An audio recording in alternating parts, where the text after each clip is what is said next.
Sesungguhnya aku akan datang kepadamu dengan membawakan singgasana itu kepadamu sebelum engkau mengerdipkan matamu.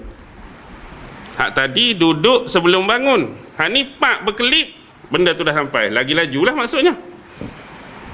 Sebab dia ada ilmu daripada Alkitab. Baik, apa dia perbahasannya?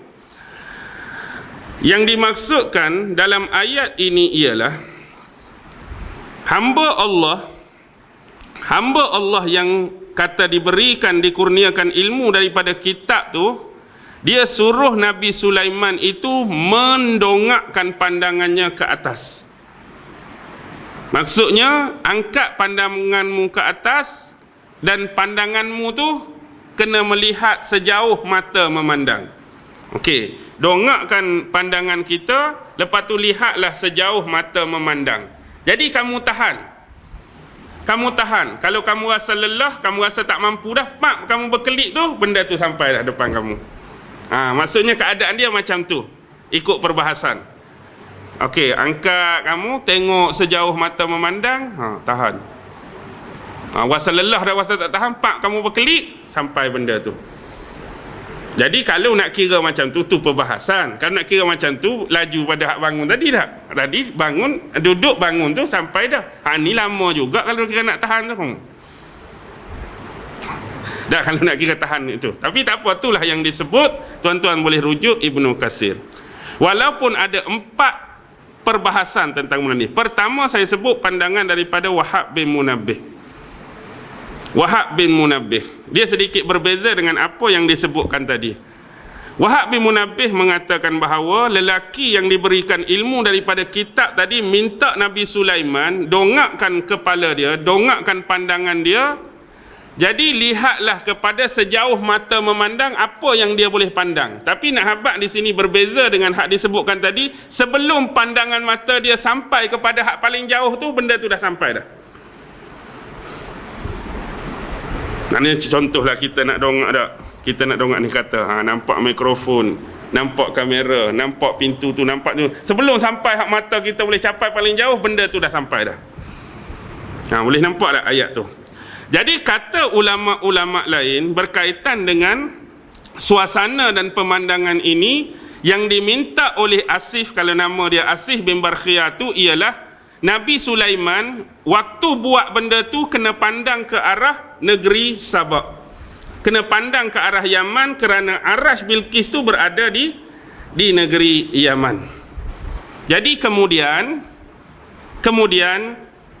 Wahab bin Munabbih mengatakan Asif bin Barkhiyah tadi berwuduk kemudian berdoa kepada Allah Subhanahu wa taala agar dihadirkan singgasana Ratu Bilqis di hadapan singgasana Ratu Bilqis dihadirkan di hadapan Nabi Allah Sulaiman alaihi salam. Mujahid mengatakan doa yang digunakan oleh ni orang duk tunggu-tunggu dah. Doa apa ni? Dia boleh buat wangi sampai macam ni. Baik. Doa yang dilafazkan disebutkan oleh Asif bin Barkhiyah itu ialah tadi kan. Ya'lamu ismul azam, dia mengetahui nama-nama Allah yang agung, iaitu dia menggunakan 2 nama. Ya Hayyu Ya Qayyum. Ya Hayyu Ya Qayyum. Itulah lafaz yang diucapkan oleh Asif bin Barkhiyah dalam doa dia. Bahkan Imam Qurtubi mendatangkan satu hadis daripada Sayyidatina Aisyah radhiyallahu taala anha berkaitan bahawa Rasulullah pernah menyebut bahawa Asif bin Barkhiyah ini adalah seorang lelaki yang apabila dia meminta sesuatu pasti akan diberikan, apabila dia mendoakan sesuatu pasti akan dimakbulkan dan dimustajabkan oleh Allah. Kerana Asif bin Barkhiyah ni dalam hadis tu sebut bila dia berdoa dia menggunakan kalimah Ya Hayyu Ya Qayyum. Ya Hayyu Ya Qayyum, Ibnu Katsir sebut wa huwa bilisanihim. Tetapi dalam lidah bahasa mereka pada masa tu sebutan dia ialah Ahaya Syarahiyah.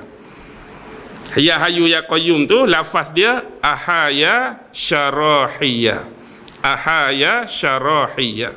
Okey, lafaz pada lidah mereka pada masa tu. Okey, tu yang pertama. Perbahasan yang kedua datang daripada Imam Az-Zuhri, Imam Syihabuddin Az-Zuhri, seorang ulama besar, ulama hadis. Dia mengatakan bahawa doa yang diucapkan oleh Asih bin Barkhiyah tu, kalau terjemahan bunyi macam ni: Ya Tuhan kami dan Tuhan segala sesuatu. Ya Tuhan kami dan Tuhan segala sesuatu, iaitu Tuhan yang Maha Esa. Ya Tuhan kami, saya ulang, dan Tuhan segala sesuatu, iaitu Tuhan yang Maha Esa. Tiadalah Tuhan yang layak ataupun berhak disembah kecuali Engkau, maka hadirkanlah singgasana Bilqis di hadapanku. Jadi hadirlah singgasana tersebut di hadapan Raja Sulaiman alaihi salam. Itu perbahasan daripada penjelasan Imam Az-Zuhri. Yang ketiga, pandangan daripada Mujahid, Sa'id bin Jubair, Muhammad bin Ishaq dan juga Zuhair bin Muhammad mengatakan bahawa istana pula, Arash ataupun singgasana Ratu Balqis tu dibawa oleh siapa? Dibawa oleh siapa? Dibawa oleh seorang hamba Allah yang beriman tadi. Bila dia berdoa, kedudukan Arash ataupun singgasana Bilqis yang disembunyikan dalam istana dia tadi tiba-tiba gaib, hilang, dan kemudian masuk ke dalam tanah. Kemudian menerusi tanah tersebut tiba-tiba muncul di hadapan Nabi Allah Sulaiman alaihi salam. Itu perbahasan dalam Ibnu Katsir. Maksudnya jadi gaib, jadi hilang, lepas tu masuk dalam tanah, kemudian muncul di hadapan Nabi Allah Sulaiman di dalam istana ataupun singgasana dia. Okey, yang terakhir, yang keempat daripada Abdul Rahman bin Zaid bin Aslam, yang bawa singgasana Ratu Bilqis tadi, salah satu pandangan tadi, seorang hamba Allah yang soleh yang duduk di pulau tu, datang daripada laut tu.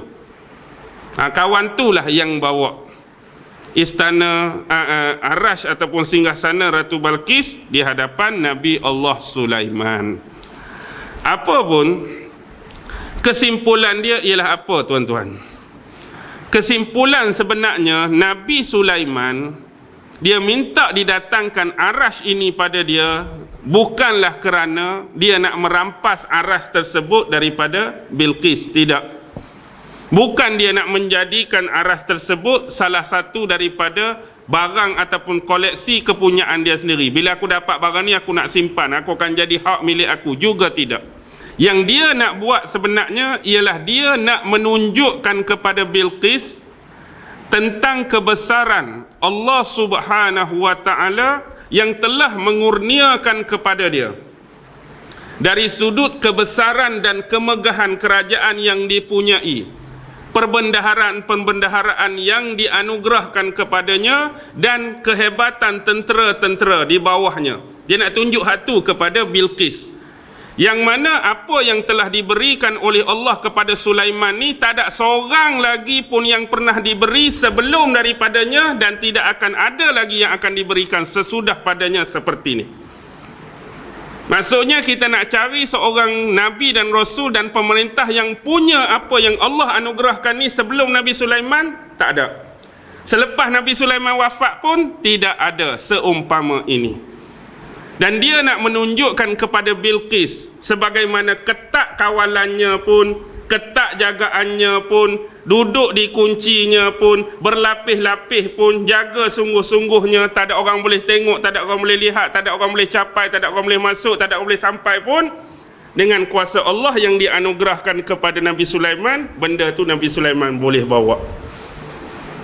Dia nak suruh Bilqis sedar dan tahu, nak suruh dia rasa rendah diri di hadapan apa jua kurniaan dan anugerah yang telah Allah berikan kepadanya, iaitu kepada Nabi Sulaiman. Itu sebenarnya, bukan kata niat saja-saja nak rampas, niat dia nak jadikan barang tu milik dia, tidak. Itulah kesimpulan yang kita boleh ambil dan kita perhabis. Falamma ra'ahu mustaqirran indahu, maka tatkala dia melihat singgasana itu sudah berada di hadapannya, sampai betul dah singgasana tu, qala haza min fadli rabbi. Sesungguhnya ini adalah kurniaan daripada Tuhanku, liyabluwani, sebagai bentuk cubaan dan ujian terhadapku. Jadi bila mari sungguh tu, dia kata nilah anugerah, nilah kurniaan Tuhan sebagai ujian dan cubaan terhadapku, aashkuru am akfur.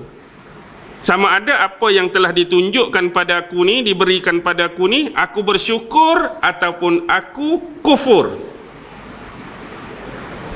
Tu perkataan Nabi Sulaiman, sama ada aku bersyukur am akfur, sama ada aku kufur. Wa man syakara, siapa yang bersyukur, fa innama yashkuru li nafsihi, maka kesyukuran itu adalah salah satu bentuk kebaikan terhadap dirinya sendiri. Siapa yang bersyukur dengan setiap nikmat, dengan setiap anugerah, dengan setiap pemberian Allah, maka bentuk kesyukuran itu sebenarnya adalah salah satu bentuk kebaikan untuk orang yang bersyukur itu sendiri. Wa man kafara, siapa yang kufur, siapa yang ingkar, fa inna rabbi, sesungguhnya Tuhanku, dia sebut dua sifat. Ghaniyun karimun, Tuhanku maha kaya dan Tuhanku maha mulia. Kenapa? Walaupun orang mengkufuri ataupun mengingkari Allah, Allah tetap maha kaya. Bila sebut maha kaya ni, dia kaya kepada segala kaya. Dia kaya lebih daripada yang kaya. Bila Allah maha kaya, dia tidak memerlukan kepada sesiapa pun. Dia tidak berhajat kepada kekayaan daripada makhluknya. Bukan kata makhluk dia pakat-pakat bagi duit baru dia jadi kaya, makhluknya pakat-pakat bagi saham baru dia jadi kaya, makhluknya pakat-pakat bagi harta baru dia jadi kaya. Dia tak memerlukan semua tu. Dia di atas kekayaan, segala kekayaan. Maksudnya kalau kamu kaya, kalau kamu bersyukur ke tak bersyukur, dia tak ada efek langsung, tak ada kesan langsung terhadap kekayaan Allah. Yang kedua, tidak jadi masalah kalau kamu sembah Allah ke kamu tak sembah Allah. Jadi bukan kata kamu sembah Allah, Allah tu jadi kaya. Kalau kamu tak sembah, Allah pun jatuh miskin. Kalau kamu faham macam tu, memang teruk nanang. Kita sembah dia ke, kita beriman ke, dia tetap maha kaya. Kita lakukan sebaiknya, kufur, lawan dia, ingkar dia, tak dengar perintah dia, dia tetap maha kaya. Dan dia hubungkan dengan satu lagi, nama dan sifat karimun, mulia. Sama juga perbahasan dia. Adakah kerana makhluk dia beriman dan sembah pada dia, dia jadi mulia? Kalau kita ni tak sembah dia, tak sujud pada dia, dia jadi hina? Tak. Allah tak memerlukan sujud dan sembahan daripada manusia. Dia tetap mulia. Sama ada orang beriman ke tak beriman, dia mulia. Orang nak sembah dia, orang tak mau sembah dia pun dia mulia. Orang nak bersyukur, tak mau bersyukur pun dia tetap mulia. Sebab tu di awal tadi disebut, siapa yang bersyukur, sesungguhnya kesyukuran tu adalah kebaikan untuk diri orang yang bersyukur. Tapi bila kata kufur tadi, dia datangkan dua nama ni, tak ada efek langsung pada Allah. Jadi amat besar kesilapan kalau kita menyangka semua tu ada efek bagi Allah. Kalau kita tak buat macam ni, dia akan jadi macam ni. Kalau kita tak buat, jadi macam ni. Yang jadi macam-macam tu ialah kita. Yang akan jadi hina kita, yang akan jadi miskin kita, yang akan jadi lemah kita, yang akan jadi tak berdaya kita, yang akan masuk syurga dan neraka pun kita. Tak ada keterlibatan pun pada Allah tentang hal-hal tersebut. Sebaliknya, dialah yang meliputi dan mengendalikan semua perkara tersebut. Jadi fikirkanlah, benda tu nampak ringan, benda tu nampak simple dan ringkas, tapi ada makna yang cukup besar daripada pengucapan Nabi Allah Sulaiman tadi. Benar ucapan tu. Jadi kalau kita faham betul-betul akan hakikat keagungan dan kemuliaan nama-nama Allah, maka kita akan pasti beriman dengan zatnya yang bernama Allah Subhanahu wa ta'ala. Dan insya Allah kita akan sambung